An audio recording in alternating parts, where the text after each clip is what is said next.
ಈ ಕೃಷ್ಣೇಗೌಡನ ಆನೆ 10ನೇ ಅಧ್ಯಾಯದಲ್ಲಿಯ ಒಂದಿಷ್ಟು ಭಾಗವನ್ನು ನೋಡಿದ್ವಿ. ಅಲ್ಲಿ ಜಬ್ಬರ್ ಅನ್ನುವಂಥವನು ವೆಟರ್ನರಿ ಆಸ್ಪತ್ರೆ ಹತ್ರ ಬಂದು ನಿಂತ್ಕೊಂಡಿರ್ತಾನೆ. ಇವ್ರ ಲೇಖಕರು ಅಲ್ಲಿ ಎಲೆಕ್ಟ್ರಿಕಲ್ ಬಿಲ್ ಕಟ್ಟಕ್ಕೆ ಹೋಗಿರ್ತಾರ. ಇಂಥ ಸಂದರ್ಭದಲ್ಲಿ ಆತನನ್ನು ಕೇಳ್ತಾರ, ಏನು ಎಂತ ಅಂತೇಳಿ ಮಾತನಾಡುವಂಥದ್ದೇ ಇಲ್ಲಿರುವಂಥದ್ದು. ಆತ ಪೋಸ್ಟ್ ಕೊಡೋದ್ರ ಜೊತೆಗೆ ಏನು ಮಾಡ್ತಾ ಇದ್ದ, ಮ್ಯಾಗ್ಝಿನ್ಗಳನ್ನು, ಪೇಪರ್ಗಳನ್ನು ಏಜೆನ್ಸಿ ಹಿಡಿತಾ ಇದ್ದ. ಏಜೆನ್ಸಿ ಹಿಡಿದು ಲೂನಾ ಗಾಡಿ ಇತ್ತ ಒಂದು, ಆ ಗಾಡಿಗೆ ಎರಡು ಬದಿಗೆ ಹಾಕೊಂಡು ಆ ಪೇಪರ್ಗಳನ್ನು ಕೊಡೋದ್ರ ಜೊತೆಗೆ ಪೋಸ್ಟ್ ಕೂಡ ಕೊಡ್ತಿದ್ದ ಅನ್ನುವಂಥದ್ದು. ಯಾಕ ಇಷ್ಟು ದಿವಸ ಏನೋ ಬಂದೇ ಇಲ್ಲ ಅನ್ನೋಂಥ ಪ್ರಶ್ನೆಯನ್ನು ಕೇಳಿದಾಗ ಅವಾಗ ಏನು ಹೇಳ್ತಿದ್ದಂದ್ರ, ಯಾವ ಮದುವೆ ಕಾರ್ಡ್ ಇದ್ದು ಸರ್, ನೀವೇನು ಆ ಕಾಗದ ತಗೊಂಡು ಏನು ಮದುವೆ ಹೋಗೋರೇನಲ್ಲ, ನಾಳೆ ಕೊಟ್ಟರು ಅಷ್ಟೇ, ಇಂದು ಕೊಟ್ಟರು ಅಷ್ಟೇ ಅನ್ನೋವಂಥ ಅಸಡ್ಡೆಯನ್ನು ಮಾತನಾಡ್ತಾ ಇದ್ದ ಅನ್ನೋವಂಥದ್ದು. ಅಷ್ಟೇ ಕುಂಟುತ್ತಾ ಅವ್ರ ಕಡೆ ಬರ್ತಾನ. ವೆಟರ್ನರಿ ಆಸ್ಪತ್ರೆ ಎದುರು ನನ್ನನ್ನು ನೋಡಿದವನೇ ಏನ್ ಮಾಡ್ತಾನೆ, ಕುಂಟುತ್ತಾ ನನ್ನತ್ತ ಬಂದ ಅನ್ನುವಂಥ ಮಾತನ್ನ ಲೇಖಕರು ಹೇಳ್ತಾರೆ. ಜಬ್ಬಾರ ಲೈಮನ್ ದುರ್ಗಪ್ಪನ ರೀತಿಯಲ್ಲಿ ತೊಂದರೆಗೆ ಸಿಕ್ಕೊಂಡಂತ ಮನುಷ್ಯ. ಹೆಸರಿಗೆ ಇವನು ಕೇಂದ್ರ ಸರ್ಕಾರ ನೌಕರಿ ಮಾಡ್ತಿದ್ದ, ಆದ್ರೆ 16 ವರ್ಷದಿಂದ ದುಡಿತಾ ಇದ್ದ. ಅದು ಟೆಂಪ್ರವರಿ ಇತ್ತು, ಪರ್ಮನೆಂಟ್ ಆಗಿರ್ಲಿಲ್ಲ. ಪೋಸ್ಟ್ ಕೊಡೋದ್ರ ಜೊತೆಗೆ ಚಂದಾಚಾರ ಮಾಡಲು ಪ್ರಯತ್ನಿಸ್ತಿದ್ದ. ದಿನ 18 ಕಿಲೋಮೀಟರ್ ಹೋಗಿ ಬರ್ಬೇಕಾಗಿತ್ತು. ಈ ವಿಚಾರಗಳನ್ನ ಆತ ಅವರ ಬಗ್ಗೆ ಲೇಖಕರು ಕಳೆದ ತರಗತಿಯಲ್ಲಿ ನಾವು ಕಂಡ್ಕೊಂಡ್ವಿ. ಇಲ್ಲಿ ಇವಾಗ ಏನಾಗತ್ತೆ ಅಂದ್ರೆ, ಮೂಡಗೇರಿ ಅಂತ ಕುಗ್ರಾಮ ಆಧುನಿಕಗೊಳ್ಳುತ್ತಾ ಟೆಲಿಫೋನ್, ಎಕ್ಸ್ಚೇಂಜ್, ವಿದ್ಯುತ್ ಎಲ್ಲ ಬಂದ ಹಾಗೆ ಪೋಸ್ಟಲ್ ಡಿಪಾರ್ಟ್ಮೆಂಟ್ನವರು ತಮ್ಮ ಸೇವೆಯನ್ನು ವಿಸ್ತರಿಸುತ್ತಾ ಹೋದ್ರು. ಹ್ಯಾಂಡ್ ಪೋಸ್ಟ್, ಬಿದರಳ್ಳಿ, ಇಲ್ಲೆಲ್ಲ ಒಂದೊಂದು ಕೆಂಪು ಪೋಸ್ಟ್ ಬಾಕ್ಸ್ಗಳನ್ನು ನೇತು ಹಾಕಿದ್ರು. ಈ ಮೂಡಗೇರಿ ಅಂತ ಕುಗ್ರಾಮ ಆಧುನೀಕರಣಗೊಳ್ಳುತ್ತಾ ಬಂತು.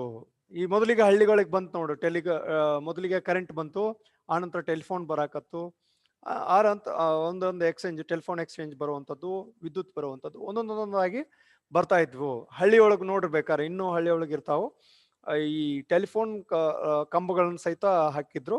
ಆದ್ರೆ ಈಗ ಡಿಜಿಟಲ್ ಆಗಿರೋದ್ರಿಂದಾಗಿ ಅವುಗಳು ವೈರ್ ಹೋಗಿ ವೈರ್ಲೆಸ್ ಆಗಿರುವಂಥದ್ದು. ಹೀಗಾಗಿ ಆ ಕಂಬಗಳು ಹಾಗೇ ಇದಾವೆ ವಿನಃ ಅಲ್ಲಿ ಯಾವುದೇ ವೈರ್ ಇಲ್ಲ. ಅಲ್ಲಿ ವಿದ್ಯುತ್ ಕೂಡ ಬಂದಿರುವಂಥದ್ದು. ಈ ಎಲ್ಲ ಬಂದ ಹಾಗೇನೆ ಪೋಸ್ಟಲ್ ಡಿಪಾರ್ಟ್ಮೆಂಟ್ನವ್ರಿಗೂ ತಮ್ಮ ಸೇವೆಯನ್ನ ವಿಸ್ತರಿಸುತ್ತಾ ಹೋದ್ರು. ಹ್ಯಾಂಡ್ ಪೋಸ್ಟ್ ಏನ್ ಮಾಡಿದ್ರು, ಬಿದರಳ್ಳಿ ಇಲ್ಲೆಲ್ಲ ಒಂದೊಂದು ಕೆಂಪು ಪೋಸ್ಟ್ ಬಾಕ್ಸ್ಗಳನ್ನು ನೇತು ಹಾಕಿದ್ರು. ಒಂದೊಂದು ಹಳ್ಳಿಗಳಿಗೆ ಒಂದೊಂದು ಡಬ್ಬಿ ಇರ್ತಿತ್ತು, ಕೆಂಪು ಪೋಸ್ಟ್ ಡಬ್ಬಿ ಇರ್ತಿತ್ತು. ಅಲ್ಲಿ ಯಾರಾದ್ರೂ ಪೋಸ್ಟ್ ಹಾಕೋದಿದ್ರ ಆ ಡಬ್ಬಿಗೆ ಹಾಕ್ತಿದ್ರು. ಪೋಸ್ಟ್ ಆಫೀಸ್ ಶಾಖೆ ತೆರೆಯುವ ಬದಲು ಪೋಸ್ಟ್ ಬಾಕ್ಸ್ಗಳನ್ನ ನೇತು ಹಾಕುವುದು ಕಡಿಮೆ ಖರ್ಚಲ್ಲವೇ? ಈ ವಿಸ್ತರಣೆಯಿಂದ ತೊಂದರೆಗೆ ಸಿಕ್ಕಿಕೊಂಡವ ಎಂದರೆ ಪೋಸ್ಟ್ ಮ್ಯಾನ್ ಜಬ್ಬಾರ್ ಸಾಹೇಬ. ಅಲ್ಲಿ ಪೋಸ್ಟ್ಗಳನ್ನು ಏನೋ ಹಾಕಿದ್ರು, ಪೋಸ್ಟ್ ಬಾಕ್ಸ್ಗಳನ್ನು ಹಾಕಿದ್ರು. ಅಲ್ಲಿ ಇನ್ನೊಬ್ಬನ ಪೋಸ್ಟ್ ಮ್ಯಾನ್ ನೇಮಕ ಮಾಡ್ಕೊಂಡ್ಬಿಟ್ಟಿದ್ರೆ ಏನು ತೊಂದರೆ ಇರಲಿಲ್ಲ ಅನ್ನೋವಂಥದ್ದು. ಆದ್ರೆ ಸರ್ಕಾರ ಖರ್ಚು ವೆಚ್ಚಗಳನ್ನು ಕಡಿಮೆ ಮಾಡೋ ಸಂಬಂಧ ಏನ್ ಮಾಡ್ತತಿ, ಪೋಸ್ಟ್ ಬಾಕ್ಸ್ಗಳನ್ನ ನೇತು ಹಾಕುವುದನ್ನ ಕಡಿಮೆ ಖರ್ಚು ಆಗಿದ್ರಿಂದ ಅದನ್ನ ಹಾಕ್ತಿದ್ರು. ಅಥವಾ ವಿಸ್ತರಣೆಯಿಂದ ತೊಂದರೆ ಸಿಕ್ಕಂತವ್ನು ಯಾರು ಅಂದ್ರೆ ಪೋಸ್ಟ್ ಮ್ಯಾನ್ ಜಬ್ಬಾರ್ ಒಬ್ಬನೇ. ಈಗ ಒಂದೊಂದು ಹಳ್ಳಿಗೆ ಒಬ್ಬ ಪೋಸ್ಟ್ ಮ್ಯಾನ್ ಇದ್ದಂದ್ರೆ ಅಡ್ಡಾಡುವಂತ ತಾಪತ್ರ ಇರುವುದಿಲ್ಲ. ಅಥವಾ ಇವಾಗ ಏನೋ ಮಾಡಿರ್ಬೋದು, ಆದ್ರೆ ಮೊದಲು ಆ ತರ ಇರ್ಲಿಲ್ಲ. ಸುತ್ತಮುತ್ತ ಒಂದು 2-3 ಹಳ್ಳಿ 4 ಹಳ್ಳಿಗೆ ಒಬ್ಬ ಪೋಸ್ಟ್ ಮ್ಯಾನ್ ಇರ್ತಿದ್ದ. ಒಂದ್ ಕಡೆ ಅವನ ಆಫೀಸ್ ಇರ್ತಿತ್ತು. ಅಲ್ಲಿ ಬೆಳಗ್ಗೆ ಹೋಗಿ ಆ ಕೆಂಪ್ ಬಾಕ್ಸ್ನೊಳಗೆ ಹಾಕಿರುವಂತ ಪೋಸ್ಟ್ಗಳನ್ನು ತಗೊಂಡ್ ಬರ್ತಿದ್ದ. ನಂತರ ಅಲ್ಲಿ ಆ ಹಳ್ಳಿಗೆ ಬಂದಿರುವಂತ ಪೋಸ್ಟ್ಗಳನ್ನು ಕೊಡ್ತಾ ಇದ್ದ. ಇಲ್ಲಿ ತೊಂದರೆಗೆ ಸಿಗೋದು ಯಾರು ಅಂದ್ರೆ ಆ ಪೋಸ್ಟ್ ಮ್ಯಾನ್. ಅದೇ ತರ ಇಲ್ಲಿ ಜಬ್ಬಾರ್ ಕೂಡ ತೊಂದರೆ ಸಿಕ್ಕಾಕೊಂಡಿದ್ದ. ಪೋಸ್ಟ್ ಕೊಡುವುದಲ್ಲದೆ ಪ್ರತಿದಿನ ಪೋಸ್ಟ್ ಬಾಕ್ಸ್ ಇರುವವರೆಗೂ ಹೋಗಿ ಪೋಸ್ಟ್ ಸಂಗ್ರಹಿಸಿ ಹೆಡ್ ಆಫೀಸಿಗೆ ಕೊಡ್ಬೇಕಾಗಿತ್ತು. ಅಲ್ಲಿ ಪೋಸ್ಟ್ಗೆ ಬಿದ್ದಾವೋ ಅಥವಾ ಇಲ್ಲೋ ಅನ್ನುವಂಥದ್ದು ಕೂಡ ವಿಚಾರ ಮಾಡುವಾಗಿರ್ಲಿಲ್ಲ. ಆತ ಪ್ರತಿದಿನ ಅಲ್ಲಿ ಪೋಸ್ಟ್ ಆಫೀಸ್ಗೆ ಹೋಗಿ ಆ ಪೋಸ್ಟ್ ಡಬ್ಬಿಗೆ ಹೋಗಿ ಪೋಸ್ಟ್ ಬಿದ್ರು ತಗೊಂಡ್ ಬರ್ಬೇಕಾಗಿತ್ತು. ಬೀಳದೇ ಇದ್ರು ಹೋಗಿ ಅಲ್ಲಿ ಭೇಟಿ ಕೊಟ್ಟು ಆ ಬಾಕ್ಸ್ ನೋಡಿ ಬರ್ಬೇಕಾಗಿತ್ತು. ಈ ರೀತಿ ಹೆಡ್ ಆಫೀಸ್ಗೆ ಕೊಡ್ಬೇಕಾಗ್ತಿತ್ತು. ನಡೆದಾಗ್ಲಿ ಸೈಕಲ್ನಲ್ಲಾಗ್ಲಿ ತಿರುಗಲಾರದೆ ಸೋತು ಹೋದ ಅವನು ಒಂದು ಸೆಕೆಂಡ್ ಹ್ಯಾಂಡ್ ಲೂನಾ ಮೊಪೆಡ್ ತಗೊಂಡ. ಅಲ್ಲಿ ನಡೆದಾಗ್ಲಿ ಅಥವಾ ಸೈಕಲ್ನಲ್ಲಾಗ್ಲಿ ತಿರುಗಲಾರದೆ ಸೋತು ಹೋದ ಅವನು ಏನ್ ಮಾಡಿದ, ಒಂದು ಸೆಕೆಂಡ್ ಹ್ಯಾಂಡ್ ಲೂನಾ ಮೊಪೆಡ್ ತಗೊಂಡ. ಅದು ಅವನಿಗೆ ಲೂನಾ ಕೊಳ್ಳಲು ಸಾಲ ಕೊಡುವ ಸ್ಕೀಮ್ ಬಂದಿದ್ರಿಂದ. ಅಲ್ಲೇನು ಸೆಕೆಂಡ್ ಹ್ಯಾಂಡ್ ಲೂನಾ ತಗೊಂಡಿದ್ನಲ್ಲ, ಅದು ತಗೊಳಕ್ಕೆ ಏನಂದ್ರೆ ಅವ್ನು ಲೂನಾ ಕೊಳ್ಳಲು ಸಾಲ ಕೊಡುವಂತ ಒಂದು ಸ್ಕೀಮ್ ಬಂದಿತ್ತು. ಹಿಂಗಾಗಿ ಆತ ಆ ಸ್ಕೀಮ್ ಅನ್ನು ಯೂಸ್ ಮಾಡಿಕೊಂಡು ಸೆಕೆಂಡ್ ಹ್ಯಾಂಡ್ ಒಂದು ಲೂನಾ ತಗೊಂಡಿದ್ದ. ಮೂಡಿಗೆರೆಯಿಂದ ಬಿದರಹಳ್ಳಿವರೆಗೆ ಇಳಿಜಾರೇ ಇದ್ದುದರಿಂದ ಲೂನಾ ಸ್ಟಾರ್ಟ್ ಮಾಡದೆ ಏನ್ ಮಾಡ್ತಿದ್ದ, ಮೇಲ್ ಕುಳಿತು ಸದ್ದಿಲ್ದೆ ಅವನು ಬಿದರಹಳ್ಳಿಗೆ ತಲುಪಬಹುದಿತ್ತು. ಇಳಿಜಾರ್ ಪ್ರದೇಶ ಆಗಿದ್ರಿಂದ ಏನ್ ಮಾಡ್ತಿದ್ದ, ಲೂನಾ ಸೆಕೆಂಡ್ ಹ್ಯಾಂಡ್ ಲೂನಾ ತಗೊಂಡು ಬಿದರಳ್ಳಿಗೆ ಹೋಗ್ಬೇಕಾದ್ರೆ, ಮೂಡಿಗೆರೆಯಿಂದ ಬಿದರಳ್ಳಿಗೆ ಹೋಗ್ಬೇಕಾದ್ರೆ ಏನ್ ಮಾಡ್ತಿದ್ದ, ಇಳಿಜಾರ್ ಆಗಿರ್ತಿತ್ತಲ್ಲ ಅದು ಸ್ಟಾರ್ಟ್ ಮಾಡ್ಲಾರ್ದಾನೆ ಹಾಗೆ ಆ ಲೂನಾ ಹೋಗ್ತಿತ್ತು, ಅದ್ರ ಮೇಲೆ ಕುತ್ಕೊಂಡು ಸದ್ದಿಲ್ಲ ಹೋಗ್ತಿದ್ದ ಅನ್ನೋಂಥದ್ದು. ಆದ್ರೆ ಹೊಳೆ ಬರ್ಬೇಕಾದ್ರೆ ಅದನ್ನು ದಿಬ್ಬ ಹತ್ತಿಸ್ಬೇಕಲ್ಲ. ಇವಾಗೇನೋ ಈಸಿಯಾಗಿ ಸ್ಟಾರ್ಟ್ ಮಾಡ್ದೇನೆ ಹೋಗ್ತಿತ್ತು, ಹೊಳೆ ಬರ್ಬೇಕಾದ್ರೆ ಅದೇ ತರ ಬರುದಿಲ್ಲಲ್ಲ. ಅಟ್ಲೀಸ್ಟ್ ಸಮಾನಾಂತರ ದಾರಿ ಇತ್ತಂದ್ರೆ ಏನು ತೊಂದರೆ ಇರ್ತಿರ್ಲಿಲ್ಲ. ದಿಬ್ಬ ಹತ್ಬೇಕಲ್ಲ ಅದು ಹೊಳ್ಳಿ, ಅದನ್ನ ಹೇಳ್ತಾರ. ತಲುಪಿ ಬಿಡಬಹುದಿತ್ತು. ಇದರಿಂದ ತನಗೆ ಅರ್ಧಕ್ಕರ್ಧ ಪೆಟ್ರೋಲ್ ಉಳಿತಾಯ ಆಗುತ್ತೆ ಎಂದು ಅವನು ತಿಳಿದಿದ್ದ. ಆದರೆ ವಾಪಸ್ ಹೋಗುತ್ತಾ ಅವನನ್ನು ಅವನ ಪುಸ್ತಕದ ಹೊರೆಯನ್ನು ಹೊತ್ತ ಲೂನಾ ಮೂಡಿಗೆರೆವರೆಗೂ ಇದ್ದ ಉಬ್ಬಿನಲ್ಲಿ ಕಿರೋ ಎಂದು ರಸ್ತೆಯನ್ನ ಪರಚುವಂತೆ ಕೂಗುತ್ತಾ ಹೋಗುವಾಗ ಬರುವಾಗ ಉಳಿಸಿದ ಪೆಟ್ರೋಲ್ ಅಷ್ಟನ್ನು ಕುಡಿದು ಬಿಡುತ್ತದೆ ಎನ್ನುವುದು ಅವನಿಗೆ ಅಂದಾಜಾಗಿರ್ಲಿಲ್ಲ ಅನ್ನುವಂಥದ್ದು. ಅದು ಮೊದ್ಲಿಗೆ ಅವನು ಆ ಬಿದಿರಿಗೆ ಹೋಗ್ಬೇಕಾದ್ರೆ ಆ ಲೂನಾ ಸ್ಟಾರ್ಟ್ ಮಾಡ್ದೇನೆ ಪೆಟ್ರೋಲ್ ಉಳಿಸಿದ್ರೆ ಆಯ್ತು ಅನ್ನುವಂಥ ಲೆಕ್ಕದೊಳಗೆ ಏನು ಸ್ಟಾರ್ಟ್ ಮಾಡದೆ ಹೋಗ್ತಿದ್ದಲ್ಲ, ಅದೇ ಬಿದಿರಳ್ಳಿಯಿಂದ ಹೊಳ್ಳಿ ಮೂಡಿಗೆರೆಗೆ ಬರ್ಬೇಕಲ್ಲ ಆತ. ಬರ್ಬೇಕಾದಂತ ಸಂದರ್ಭದೊಳಗ ಅದ್ ಮೊದ್ಲೇ ಲೂನಾ ಸಾಕಷ್ಟು ಸೌಂಡ್ ಮಾಡ್ತಾ, ಶಬ್ದವನ್ನು ಮಾಡ್ತಾ ರಸ್ತೆಯನ್ನ ಪರಚುವಂತೆ ಕೂಗ್ತಾ ಹೋಗುವಾಗ ಬರುವಾಗ ಉಳಿಸಿರುವಂತ ಪೆಟ್ರೋಲ್ ಅನ್ನ ಅದು ಕುಡಿದು ಬಿಡತ್ತೆ ಅನ್ನುವಂತ ಅಂದಾಜು ಅವನಿಗಿರ್ಲಿಲ್ಲ. ಹಿಂಗಾಗಿ ಏನೋ ಒಂಥರ ಉಳಿಸ್ದಂಗೆ ಅನಿಸಿತ್ತು ಅವನಿಗೆ. ಆದ್ರೆ ಮತ್ತೆ ಅದು ಗಾಡಿ ಆ ದಿಬ್ಬವನ್ನು ಹತ್ಬೇಕಾಗಿತ್ತು. ಅಂದ್ರೆ ಎಲ್ಲ ಹೋಗುವಾಗ ಉಳಿಸಿರೋ ಪೆಟ್ರೋಲ್ ಕೂಡ ಸಾಲ್ತಾ ಇರ್ಲಿಲ್ಲ ಅನ್ನುವಂತ ರೀತಿ ಒಳಗ ವ್ಯಕ್ತಪಡಿಸ್ತಾರೆ. ಮುಂದೆ ವೆಟರ್ನರಿ ಆಸ್ಪತ್ರೆ ಎದುರು ಕುಂಟುತ್ತಾ ಅವನು ನನ್ನತ್ತ ನಡೆದು ಬಂದಾಗ, ಏನಯ್ಯ ಜಬ್ಬಾರ್, 4 ದಿನದಿಂದ ನಿನ್ನ ಮುಖಾನೇ ನೋಡ್ಲಿಲ್ವಲ್ಲೋ ಎಂದು ಕೇಳಿದೆ. ಲೇಖಕರು ಕೇಳ್ತಾರ, ವೆಟರ್ನರಿ ಆಸ್ಪತ್ರೆ ಎದುರು ಕುಂಟುತ್ತಾ ಅವನೇನ್ ಮಾಡ್ತಾನೆ, ಲೇಖಕರ ಹತ್ರ ಬರ್ತಾನೆ. ನನ್ನ ಹತ್ರ ನಡೆದು ಬಂದಾಗ ಅವ್ರು ಲೇಖಕರು ಹೇಳ್ತಾರ, ಏನಯ್ಯ ಜಬ್ಬಾರ್, 4 ದಿನದಿಂದ ನಿನ್ನ ಮುಖಾನೇ ನೋಡಿಲ್ವಲ್ಲೋ ಎಂದು ಕೇಳ್ತಾರ. 4 ದಿನದಿಂದ ನೀನ್ ಕಂಡೇ ಇಲ್ಲಲ್ಲೋ ಜಬ್ಬಾರ್, ಏನು ತೊಂದರೆ ಏನೋ ಅಂತದ್ದು ಕೂಡ ಅಲ್ಲಿ ಕೇಳ್ತಾರೆ. ಹ್ಯಾಂಡ್ ಪೋಸ್ಟ್ ನಲ್ಲಿ ಒಂದು ನಾಯಿ ಕಚ್ಚಿಬಿಡ್ತು ಸಾರ್, ಅದಕ್ಕೆ ಇಂಜೆಕ್ಷನ್ ತಗೊಳ್ಬೇಕಾಗಿದೆ ಎಂದು ಜಬ್ಬಾರ್ 4 ದಿನದ ಪೋಸ್ಟಿನ ಕಂತೆ ಕೊಟ್ಟ.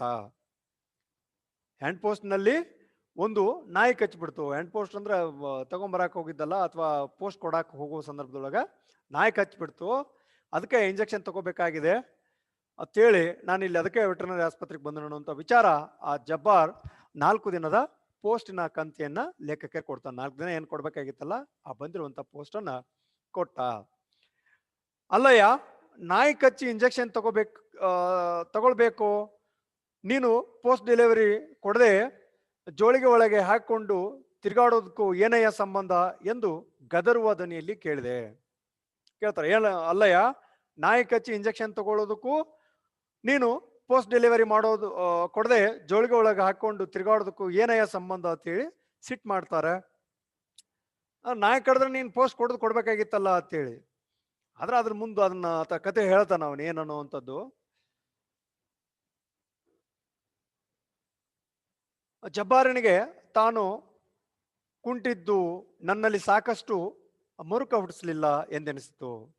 ಆತ ಏನು ಜಬ್ಬಾರ್ ಕುಂಟ್ಕೊಂತ ಅವ್ರ ಕಡೆ ಬಂದಿದ್ದಲ್ಲ, ಅವರು ಲೇಖಕರು ಹೇಳ್ತಾರೆ, ನನಗೇನು ಅವನ ಬಗ್ಗೆ ಮರುಕ ಅನಿಸ್ಲಿಲ್ಲ, ಆ ಫೀಲಿಂಗ್ಸ್ ಬರಲಿಲ್ಲ, ಅವನ ಬಗ್ಗೆ ಒಂದು ಕರುಣೆ ಅನ್ನೋದು ಬರಲಿಲ್ಲ ಅನ್ನೋದು. ಯಾಕೆ ಬರಲಿಲ್ಲ ಅಂದ್ರೆ, ಏನ್ ಮಾಡ್ತೀರಾ ಸಾರ್, ಹುಚ್ಚು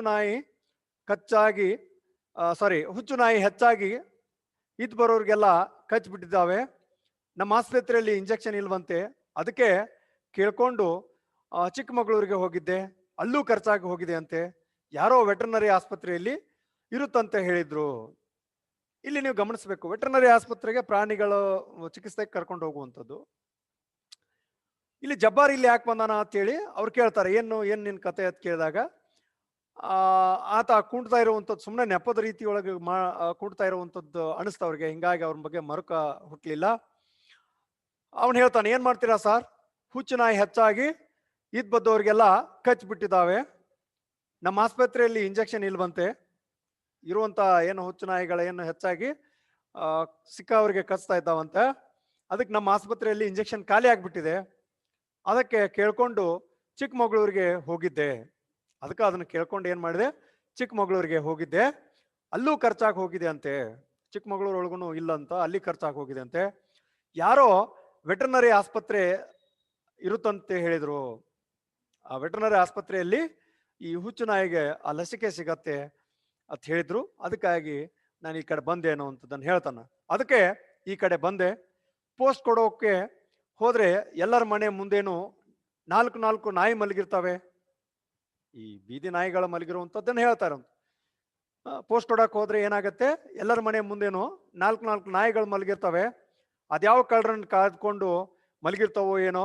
ಪ್ರತಿ ವರ್ಷ ಒಂದಲ್ಲ ಒಂದು ನಾಯಿ ಕಚ್ಚುತ್ತೆ ನೋಡಿ ನಂಗೆ ಅಂತ ಹೇಳ್ತಾನ ಅವನು. ಪೋಸ್ಟ್ ಕೊಡಕ್ ಹೋದಾಗ 4 ನಾಯಿ ಮಲ್ಕೊಂಡಿರ್ತಾವೆ. ಅದ್ಯಾವ ಕಳ್ಳನ್ನ ಕಾದ್ಕೊಂಡು ಮಲ್ಕೊಂಡಿರ್ತಾವ ಏನೋ.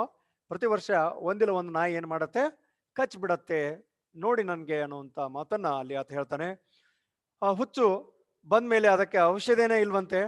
ಅದಕ್ಕೆ ನಾನು ಹುಚ್ಚು ನಾಯೋ ಅಲ್ವೋ ಒಟ್ನಲ್ಲಿ ಅದಕ್ಕೆ ಹೇಳ್ತಾನೆ, ಅದಕ್ಕೆ ನಾನು ಏನ್ ಮಾಡ್ತಾ ಇದ್ದೇನ, ಹುಚ್ಚು ನಾಯೋ ಅಲ್ವೋ ಒಟ್ನಲ್ಲಿ 14 ಇಂಜೆಕ್ಷನ್ ಹೊಟ್ಟೆಗೆ ಚುಚ್ಚಿಸ್ಕೋತೀನಿ ಅನ್ನುವಂತ ಮಾತನ್ನಲ್ಲಿ. ಅದು ಕಡಿದಿರುವಂತ ನಾಯಿ ಹುಚ್ಚು ನಾಯಿ ಐತೋ ಅಥವಾ ಸರಿ ಇದ್ ನಾಯಿ ಐತೋ ಯಾವುದೋ ಏನೋ, ಅದಕ್ಕೆ ನಾನೇನ್ ಮಾಡ್ತಾ ಇದ್ದೀನಿ, 14 ಇಂಜೆಕ್ಷನ್ ಅನ್ನ ಹೊಟ್ಟೆಗೆ ಚುಚ್ಚಿಸ್ಕೋತೀನಿ ಅನ್ನೋಂತ ವಿಚಾರ ಅಲ್ಲಿ ಹೇಳ್ತಾನೆ.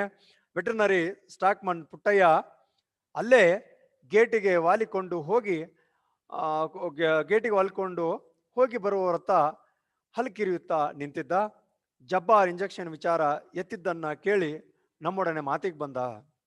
ಅಲ್ಲಿ ವೆಟರ್ನರಿ ಸ್ಟಾಕ್ಮನ್ ಆಗಿರುವಂತ ಪುಟ್ಟಯ್ಯ ಅನ್ನುವಂಥವನು, ಆ ವೆಟರ್ನರಿ ಅವನು ಈ ಪಾತ್ರಗಳನ್ನ ಸರಿಯಾಗಿ ನೆನ್ಪಿಟ್ಕೋಬೇಕು, ಯಾರು ಎಂತ ಅನ್ನುವಂಥದ್ದು. ಹೌದಾ? ಇಲ್ಲಿ ವೆಟರ್ನರಿ ಸ್ಟಾಕ್ಮನ್ ಆಗಿರುವಂತ ಪುಟ್ಟಯ್ಯ ಅಲ್ಲೇ ಗೇಟ್ನ ಹತ್ರ ನಿಂತ್ಕೊಂಡಿದ್ದ. ಬರೋ ಜನರ ಜೊತೆ ಮಾತನಾಡ್ಕೊಳ್ತಾ ಇದ್ದ ಅನ್ನೋಂಥದ್ದನ್ನು. ಅಂದ್ರೆ ಸುಮ್ಮನೆ ಅಲ್ಲಿ ಗೇಟ್ ಹತ್ರ ನಿಂತ್ಕೊಂಡು ಮಾತನಾಡ್ತಿದ್ದ, ಅದೇ ಹಲ್ಕಿರಿಯುತ್ತಾ ನಿಂತಿದ್ದ ಅನ್ನೋಂಥ ವಿಚಾರ. ಮಾತನಾಡ್ತಾ ಇದ್ದ, ಬರೋರು ಮಾತಾಡಿಸ್ತಾ ಇದ್ದ, ಸುಮ್ಮನೆ ಹೊತ್ತುಗಳ್ಯಾಕ ಅನ್ನೋ ರೀತಿ ಒಳಗೆ ಮಾತಾಡ್ಕೊಂಡಿತ್ತು. ಅದಕ್ಕೆ ಹೇಳ್ತಾರ ಹಲ್ಕಿರಿಯುತ್ತಾ ನಿಂತಿದ್ದ. ಜಬ್ಬಾರ್ ಇಂಜೆಕ್ಷನ್ ವಿಚಾರ ಎನ್ನುವುದು ಎತ್ತಿದ್ದನ್ನ ಕೇಳಿ ನಮ್ಮೊಡನೆ ಮಾತಿಗೆ ಬಂದ. ಅವ್ರ ಹತ್ರ ಮಾತಿಗೆ ಬರ್ತಾನೆ. ಏನೋ ಇಂಜೆಕ್ಷನ್ ಅಂತ ಇದ್ರಲ್ಲ ಅಂತ ಹೇಳಿ ಆತ ಮಾತಿಗೆ ಬರ್ತಾನೆ. ಅಲ್ಲಿ ಏನಾಗತ್ತೆ, ಹುಚ್ಚು ನಾಯಿ ಇಂಜೆಕ್ಷನ್ ಏನೋ ಇದೆ ಆತ ಹೇಳ್ತಾನೆ. ಹುಚ್ಚು ನಾಯಿ ಇಂಜೆಕ್ಷನ್ ಏನೋ ಇದೆ, ಆದ್ರೆ ಅದು ಗ್ಯಾರಂಟಿ ಇಲ್ಲ. ವೆಟರ್ನರಿ ಆಸ್ಪತ್ರೆಯೊಳಗ ಆ ಸ್ಥಿತಿಗಳು ಹಂಗೈತಿ ಅನ್ನೋವಂಥದ್ದು.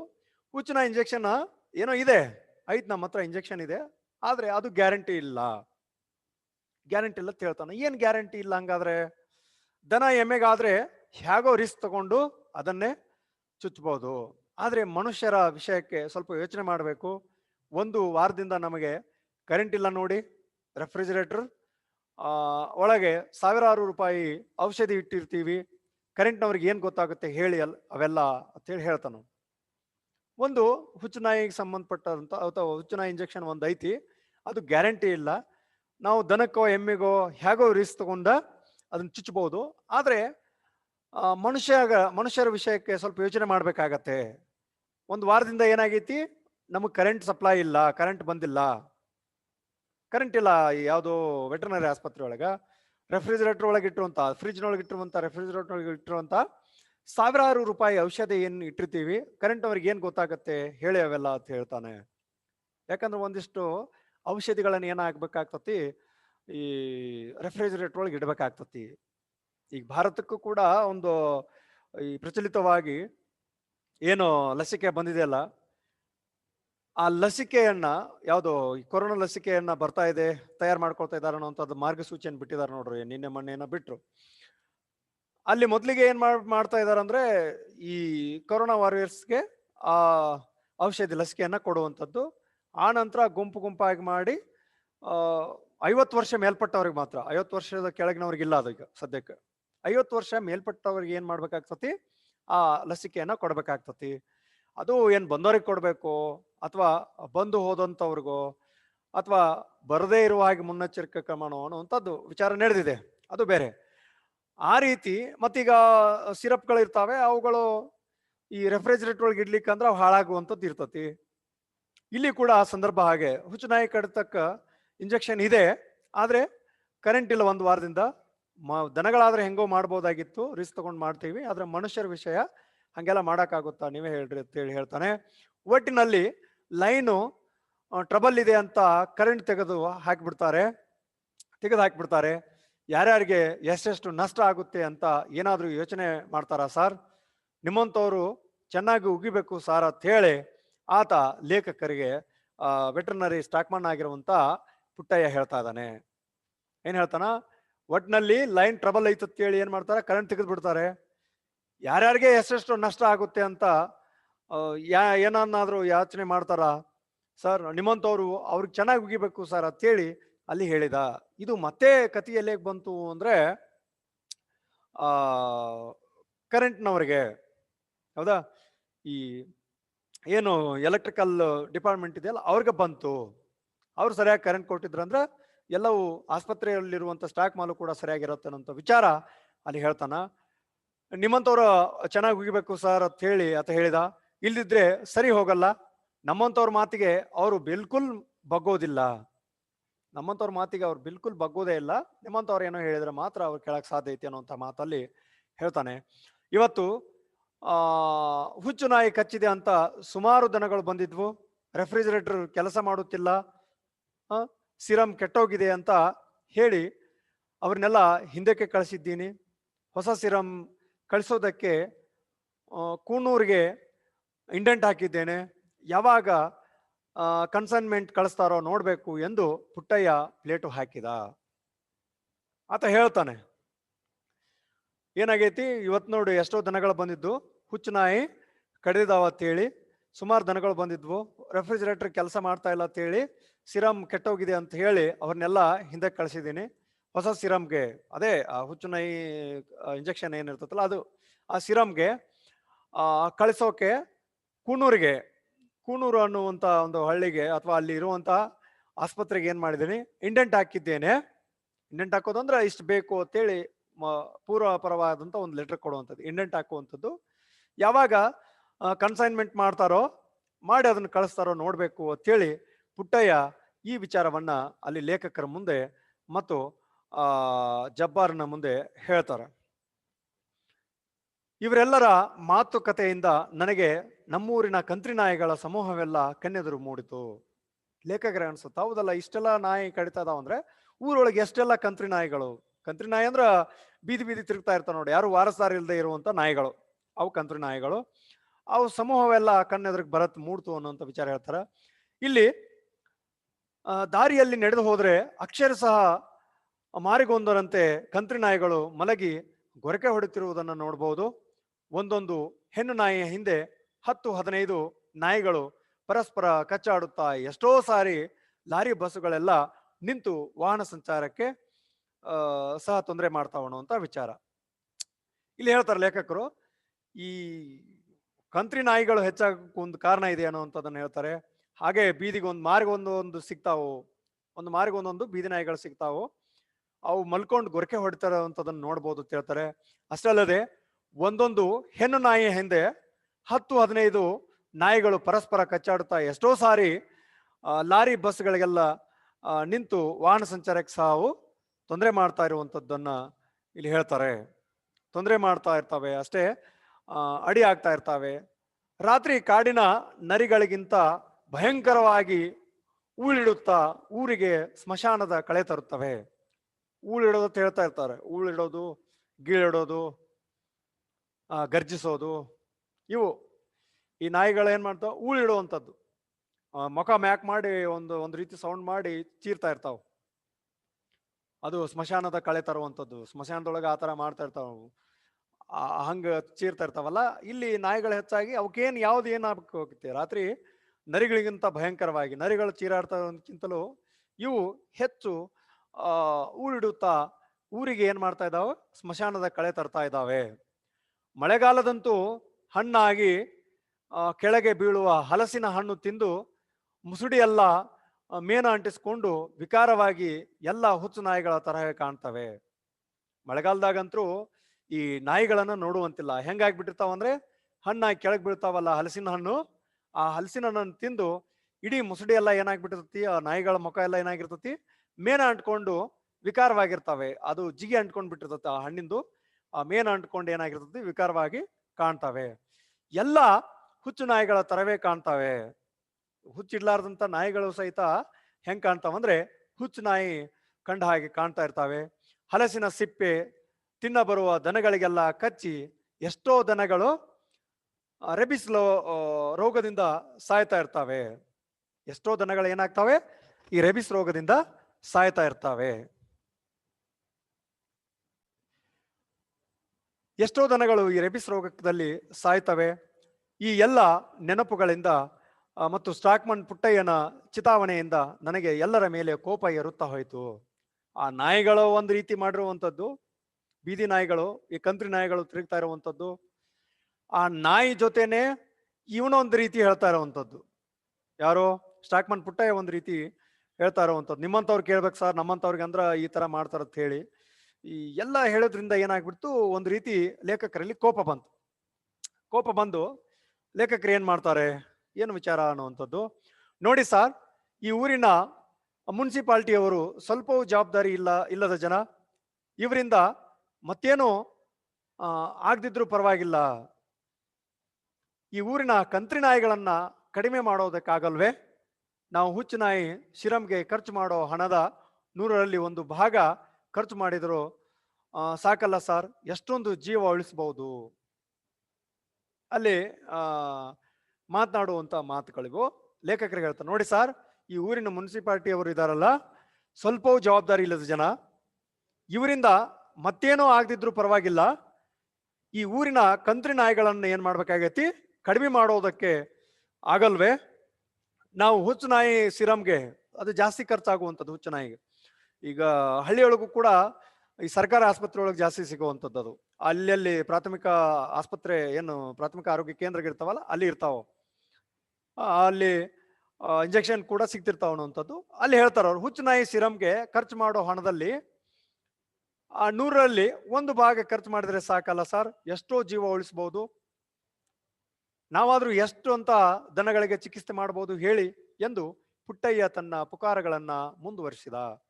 ಪುಟ್ಟಯ್ಯ ಹೇಳ್ತಾ ಇದ್ದ, ಆ ಹುಚ್ಚು ನಾಯಿ ಲಸಿಗೆ ಖರ್ಚು ಮಾಡುವಂತ ಸಿರಮ್ಗೆ ಖರ್ಚು ಮಾಡುವುದು 100ರೊಳಗ 1 ಭಾಗ ಖರ್ಚು ಮಾಡಿದ್ರೆ, ಈ ಮುನ್ಸಿಪಾಲಿಟಿ ಅವ್ರು ಖರ್ಚು ಮಾಡಿದ್ರೆ, ಈ ಕಂತ್ರಿ ನಾಯಿಗಳನ್ನ ಕಡಿಮೆ ಮಾಡಿ ಬಿಟ್ರಂದ್ರೆ ಎಷ್ಟೋ ಹಣ ಉಳಿಸಬಹುದು, ಎಷ್ಟೋ ದನಗಳಿಗೆ ಚಿಕಿತ್ಸೆ ಕೊಡಬಹುದು ಅಥವಾ ಉಳಿಸಬಹುದು ಅನ್ನುವಂತ ವಿಚಾರವನ್ನ ಕಾರಣಗಳನ್ನ ಆತ ಹೇಳ್ತಾನೆ. ಅವನ ವಾಕ್ಸರಣಿಗೆ ನನ್ನ ಕೋಪ ತನ್ನಿಂದ ತಾನೇ ಯಾಂತ್ರಿಕವಾಗಿ ಏರುತ್ತಾ ಇರುವುದನ್ನು ನೋಡಿ ಅವರಿಬ್ಬರಿಗೂ ಒಳಗೊಳಗೆ ಖುಷಿ ಆಗ್ತಿತ್ತು.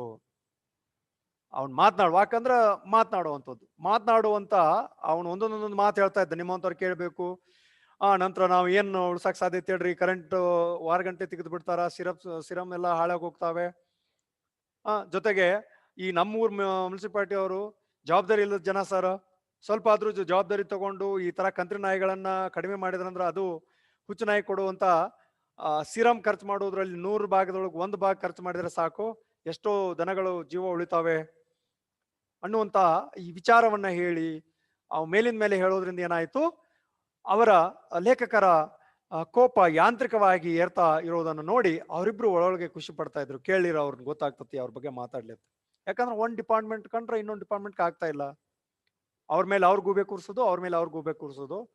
ಅಟ್ಲೀಸ್ಟ್ ಮುನ್ಸಿಪಾಲಿಟಿ ಅವ್ರಿಗೆ ಆದ್ರೂ ಕೇಳಿರೋ ಅಂತ ಹೇಳಿ ಅವ್ರ ಒಳೊಳಗೆ ವಿಚಾರ ಖುಷಿ ಪಡುವಂಥದ್ದು ಇವ್ರಿಗೆ ಅನ್ಸತ್ತೆ. ಕರೆಂಟ್ ಬಿಲ್ ಕಟ್ಟಿ ಮನೆಗೆ ಹೋಗಲು ಹೊರಟ ನನ್ನನ್ನ ಇಬ್ಬರು ಹಿಡಿದುಕೊಂಡು ಸಮಾಜ ಸುಧಾರಕನಾಗಿ ಪರಿವರ್ತಿಸಲು ಯತ್ನ ಮಾಡ್ತಿದ್ರು. ಈ ರೀತಿ ನೀವು ಕೇಳ್ಬೇಕು ಸರ್, ನಿಮ್ಮಂತವ್ರು ಕೇಳಿದ್ರೆ ಮತ್ತೆ ಕೇಳ್ತಾರ ಅನ್ನೋ ರೀತಿ ಒಳಗೆ ಹೇಳ್ತಾ ಇದ್ದಲ್ಲ. ಕರೆಂಟ್ ಬಿಲ್ ಕಟ್ಟಿ ಮನೆಗೆ ಹೊಂಟಿರುವಂತ ಲೇಖಕರನ್ನ ಏನ್ ಮಾಡಿದ್ರು ಇವರು, ಈ ರೀತಿ ಹೇಳೋದ್ರಿಂದ ಅವರು ಒಂದು ರೀತಿ ಸಮಾಜ ಸುಧಾರಕರನ್ನಾಗಿ ಪರಿವರ್ತಿಸಲು ಪ್ರಯತ್ನ ಮಾಡ್ತಿದ್ರು. ಅಂದ್ರೆ ಸಮಾಜಮುಖಿಯಾಗಿರುವಂತಹ ಕಾರ್ಯವನ್ನ ನಿಮ್ಮಂತವ್ರು ಕೇಳ್ಬೇಕು ಅನ್ನುವಂಥ ವಿಚಾರ ಅವ್ರು ವ್ಯಕ್ತಪಡಿಸಿದ್ರು ಅನ್ನೋಂಥದ್ದನ್ನ ಇಲ್ಲಿ ಅವ್ರು ಹೇಳ್ತಾರೆ. ನಿಮ್ಮ ಡಾಕ್ಟರ್ಗೆ ಹೇಳಿ ಮುನ್ಸಿಪಲ್ ಪ್ರೆಸಿಡೆಂಟ್ಗೆ ಒಂದು ಕಂಪ್ಲೇಂಟ್ ಕೊಡಿಸ್ಬಾರ್ದೇನ್ರಿ, ನೋಡ್ರಿ ಜಬ್ಬಾರ್ಗೂ ಹುಚ್ಚು ನಾಯಿ ಕಚ್ಚಿದೆ ಅಂತೆ ಎಂದೆ. ನೀವು ಏನ್ ಮಾಡ್ಬೇಕಾಗಿತ್ತು, ಡಾಕ್ಟರ್ಗೂ ನೀವು ಡಾಕ್ಟ್ರಿಗೆ ಹೇಳಿ ಒಂದು ಲೆಟರ್ ಕೊಡಿಸ್ಬೇಕಾಗಿತ್ತು, ಕಂಪ್ಲೇಂಟ್ ಕೊಡಿಸ್ಬೇಕಾಗಿತ್ತು ಪ್ರೆಸಿಡೆಂಟ್ಗೆ, ಮುನ್ಸಿಪಲ್ ಪ್ರೆಸಿಡೆಂಟ್ಗೆ. ಏನಂದ್ರೆ ಈ ರೀತಿ ನಾಯಿಗಳಿಗೆ ಕಡಿಮೆನ ಅದು ಅಂದ್ರೆ ಹುಚ್ಚು ನಾಯಿ ಕಡಿಯೋದು ಕಡಿಮೆ ಆಗತ್ತೆ, ಸಿರಮ್ ತರಿಸೋದ್ರಲ್ಲಿ ಕಡಿಮೆ ಖರ್ಚು ಮಾಡ್ಬೋದಾಗೈತಿ ಅಂತೇಳಿ ನೀವು ಮೇಲೆ ಹೇಳ್ದಂಗ ನಿಮ್ ಡಾಕ್ಟ್ರಿಗೆ ಹೇಳಿ ಒಂದು ಲೆಟರ್ ಬರ್ಸ್ಬಾರ್ದೇನು ಪ್ರೆಸಿಡೆಂಟ್ರಿಗೆ, ಅಧ್ಯಕ್ಷರಿಗೆ, ಮುನ್ಸಿಪಲ್ ಅಧ್ಯಕ್ಷರಿಗೆ ಅಂತ ಹೇಳ್ತಾರೆ. ಒಂದು ಕಂಪ್ಲೇಂಟ್ ಕೊಡಿಸ್ಬಾರ್ದೇನು ಅಂತ ಹೇಳಿ ಜಬ್ಬಾರ್ಗೆ ನೋಡ್ರಿ ಹುಚ್ಚು ನಾಯಿ ಕಡ್ದತಿ ಅಂತ ಹೇಳಿ ಅವ್ರು ಅಂತಾರೆ.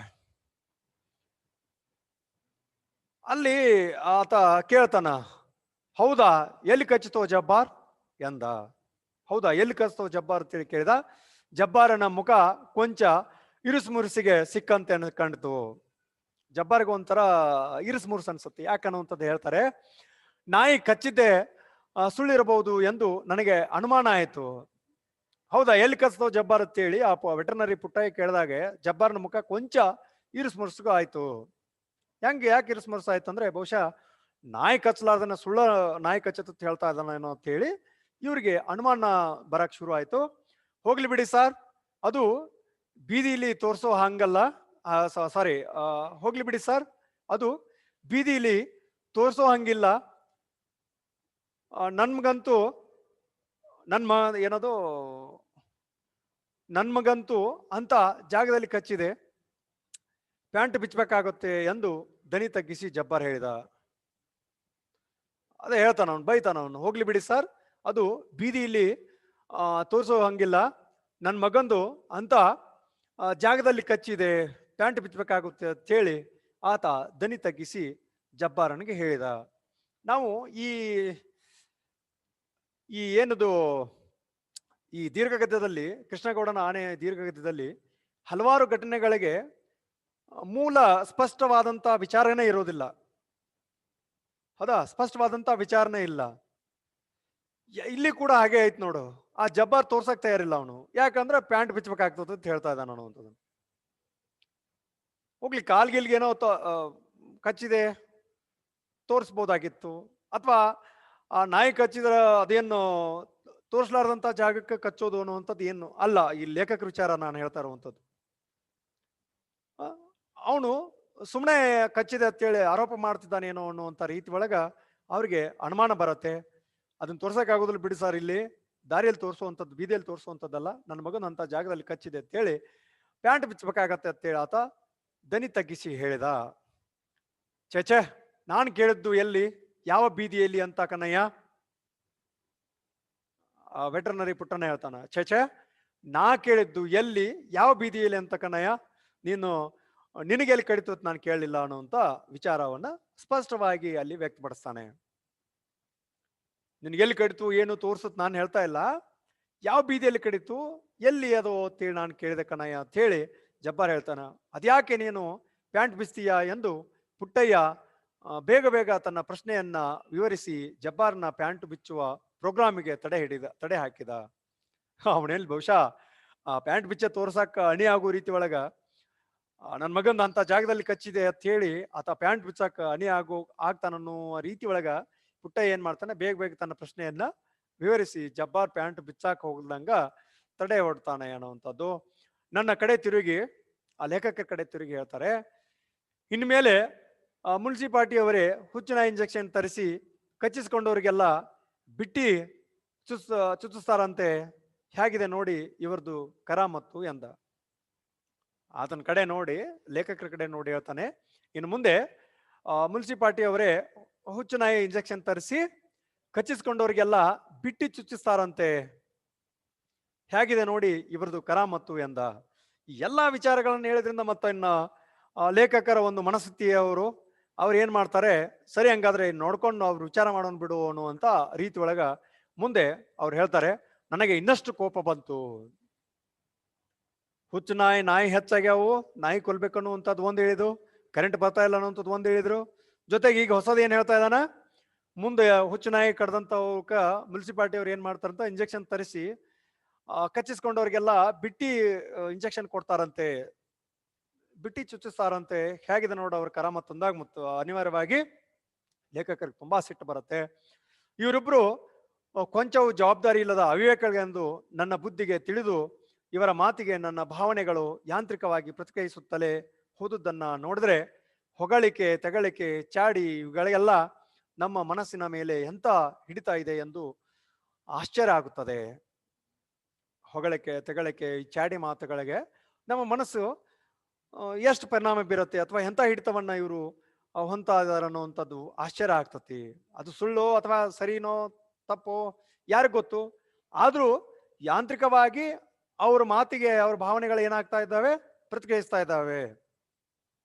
ಕೋಪದಿಂದ ಪ್ರತಿಕ್ರಿಯಿಸಿಕೊಳ್ತೇವೆ ಅನ್ನುವಂಥ ಮನಸ್ಥಿತಿಯನ್ನ ಆತ ಅಲ್ಲಿ ಹೇಳ್ತಾನೆ. ಕೊಂಚವು ಜವಾಬ್ದಾರಿ ಇಲ್ಲದ ವಿವೇಕಗಳೆಂದು ನನ್ನ ಬುದ್ಧಿಗೆ ತಿಳಿದು ಅವರ ಮಾತಿಗೆ ನನ್ನ ಭಾವನೆಗಳು ಯಾಂತ್ರಿಕವಾಗಿ ಪ್ರತಿಕ್ರಿಯಿಸುತ್ತಲೇ ಹೋದುದನ್ನು ನೋಡಿದ್ರೆ ಹೊಗಳಿಕೆ, ತೆಗಳಿಕೆ, ಚಾಡಿ ಇವುಗಳೆಲ್ಲ ನಮ್ಮ ಮನಸ್ಸಿನ ಮೇಲೆ ಎಂತ ಹಿಡಿತಾ ಇದೆ ಅನ್ನುವಂಥದ್ದು ಸ್ವತಃ ಅವರೇ ಆಶ್ಚರ್ಯವನ್ನ ಪಡ್ತಾರೆ. ಅಲ್ರಿ, ಮುನ್ಸಿಪಾಲ್ಟಿಯವರು ಪಾಷಾಣ ತರಿಸಿ ಆ ಕಂತ್ರಿ ನಾಯಿಗಳನ್ನ ಸಾಯಿಸೋದ್ ಬಿಟ್ಟು ಸಾವಿರಾರು ರೂಪಾಯಿ ಖರ್ಚು ಮಾಡಿ ಇಂಜೆಕ್ಷನ್ ತರಿಸಿ ಮೂಡಿಗೆರೆಯ ಸಾರ್ವಜನಿಕರಿಗೆಲ್ಲ ಪುಗ್ಸಟ್ಟೆ 14 ಚುಚ್ಚಿಸ್ತಾರೆ ಎಂದ್ರೆ ಏನರ್ಥ ಎಂದು ಕೂಗಿದೆ. ಅಲ್ಲಿ ಪುಟ್ಟಯ್ಯ ಏನಿದ್ದಲ್ಲ ಅವನ್ಗೆ ಅವ್ರು ರೇಗ್ತಾರ, ಕೂಗ್ತಾರೆ. ಏನಂದ್ರೆ, ಅಲ್ರಿ, ಮುನ್ಸಿಪಾಲ್ಟಿ ಅವರು ಪಾಷಾಣ ತರಿಸಿ ಅದಕ್ಕೆ ವಿಷ ತರಿಸಿ ಆ ಕಂತ್ರಿ ನಾಯಿಗಳನ್ನು ಸಾಯಿಸೋದ್ ಬಿಟ್ಟು ಸಾವಿರಾರು ರೂಪಾಯಿ ಖರ್ಚು ಮಾಡಿ ಇಂಜೆಕ್ಷನ್ ತರಿಸಿ ಮೂಡಿಗೆರೆ ಸಾರ್ವಜನಿಕರಿಗೆಲ್ಲ ಪುಕ್ಸಟ್ಟೆ 14 ಇಂಜೆಕ್ಷನ್ ಚುಚ್ಚಿಸ್ತಾರೆ ಅಂದ್ರೆ ಏನರ್ಥ ಅಂತ ಹೇಳಿ ಅವರು ಸಿಟ್ಟು ಮಾಡ್ಕೊಂಡು ಹೇಳ್ತಾರೆ. ಅದಕ್ಕ ಆತ ಹೇಳುವಂಥದ್ದು ಏನು ಅಂದ್ರೆ, ಅಯ್ಯಯ್ಯೋ ಹಂಗೆಲ್ಲ ಮಾತಾಡಬೇಡಿ ಸರ್, ಇದು ಬಹಳ ಸೆನ್ಸಿಟಿವ್ ಮ್ಯಾಟರು. ಅವನು ಹೇಳ್ತಾನೆ, ಪುಟ್ಟಯ್ಯ ಹೇಳ್ತಾನೆ, ಅಯ್ಯಯ್ಯೋ ಹಂಗೆಲ್ಲ ಮಾತಾಡಬೇಡಿ ಸರ್, ಇದು ಬಹಳ ಸೆನ್ಸಿಟಿವ್ ಮ್ಯಾಟ್ರು. ನಾನು ಮುಸಲ್ಮಾನ ಸಾರಿ ಇವನು ಹೇಳ್ತಾನೆ, ಯಾರೋ ಜಬ್ಬಾರ್ ಹೇಳುವಂಥದ್ದು, ಅಯ್ಯಯ್ಯೋ ಹಂಗೆಲ್ಲ ಮಾಡಬೇಡಿ ಸರ್, ಇದು ಬಹಳ ಸೆನ್ಸಿಟಿವ್ ಮ್ಯಾಟ್ರು. ನಾನು ಮುಸಲ್ಮಾನ್ ಆಗಿರೋದ್ರಿಂದ